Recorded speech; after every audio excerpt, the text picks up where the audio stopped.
time for Squad News with Tatum, Annie, Allie, and Sydney reporting. This is Annie and Phoebe reporting on Obama's rising approval rating that might give the Democrats an edge in the November election. How much popularity does an outgoing president's popularity have on the next presidential election? Based on the results of past presidential elections and the popularity of other two-term presidents, some analysts think that if Mr. Obama's approval remains steady, it could be good for the Democratic presidential nominee and for Democrats running for Congress. Despite the rise in his approval rating, the country remains deeply divided over what they want out of his successor, and whether or not Americans want the next president to continue Obama's policies or pursue more liberal or conservative policies. If the president's approval rating remains steady, it's said that it could give Democrats the upper hand, but with the election still 6 months away, much can still change. This is Sydney reporting on Two Conjoined Is Being Separated.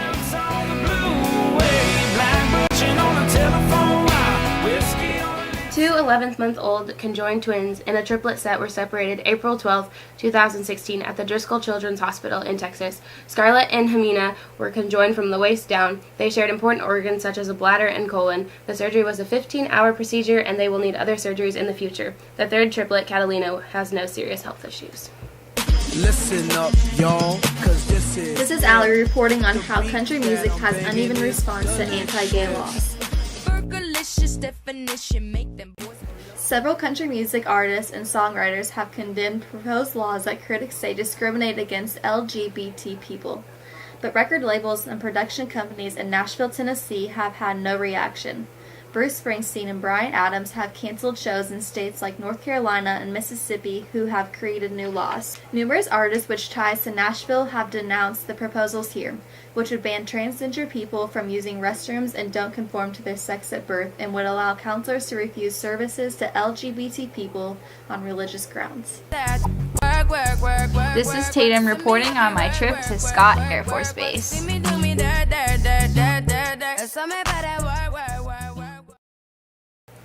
For those of you who don't know, I have recently enlisted in the United States Air Force, and this past Friday we took a trip to Scott Air Force Base, which was really exciting for me because I've never been to an Air Force base before.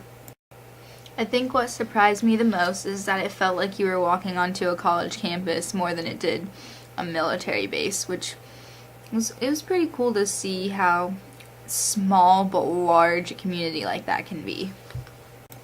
A little information about Scott Air Force Base is that it's an Air Force base, obviously, in St. Clair County, Illinois, which is near Belleville and O'Fallon, kind of near St. Louis. And it's, like I said, it's really small, but it's pretty large once you're there.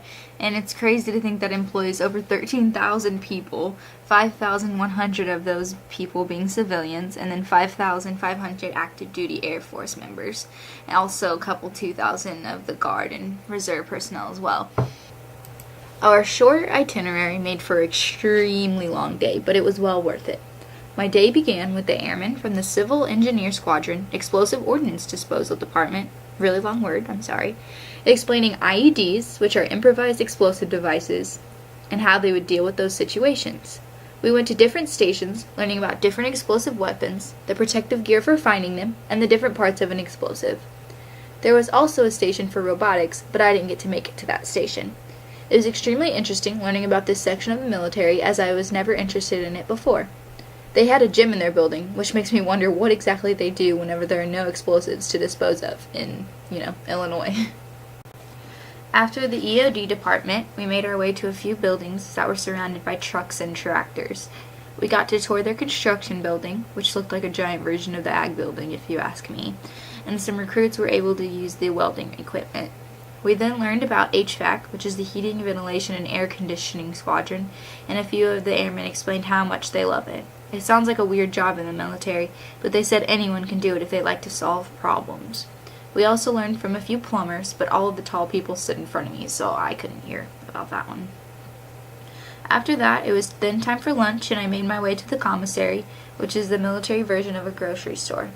They had a food court where we ate some pizza, and then we got to explore the Exchange, which is a tiny military mall. We peeked into a military clothing store where you could purchase U.S. Air Force ABUs, which are Airman Battle Uniforms, and PFUs, the Physical Training Uniform. Then we went into a huge department store where you could get name brand items for cheap prices. There's also no taxes for the military, so it made it even cheaper. That was my favorite part about the whole day, I think. I was very close to buying a Michael Kors purse, but then I thought, in 2 months, I won't be able to use this anyway, so I left it be. I did buy a hat and some stickers for my parents, though. They're very strict on the no taxes thing, so you have to have a military ID to use it, and my recruiter had to show them his in order for me to purchase those items.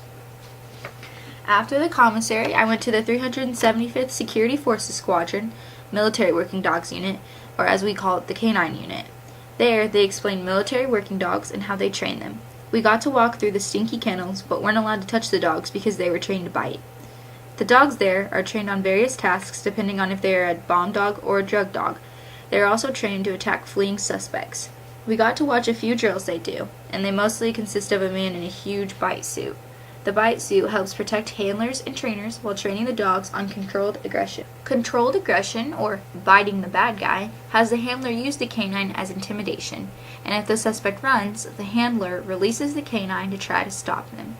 Apparently, a few of their dogs have been around the president and the Pope because they sniff out every room before allowing them to enter. So many people left the K-9 unit wanting to pursue that as a job one day. This was by far my second favorite part of the day. The last thing I did that day was tour their air refueling wing and its plane, the KC-135. The primary mission of the air refueling wing is to provide air refueling support to major commands of the United States Air Force as well as other U.S. military forces and the forces of allied nations.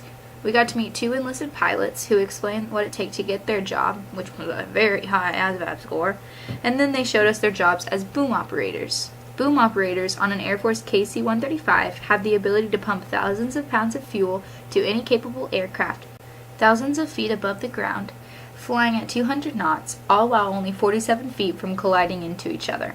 It's basically like a gas station in the sky, and they're laying right at the bottom of the airplane with their own controls to refuel the plane.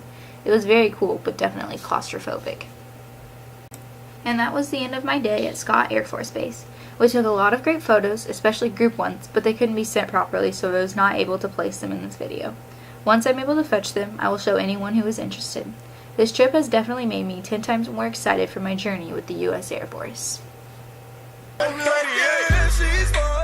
Thanks for joining us today and listening to our squad news. This is Tatum, Allie, Annie, and Sydney, hoping your news is always good news.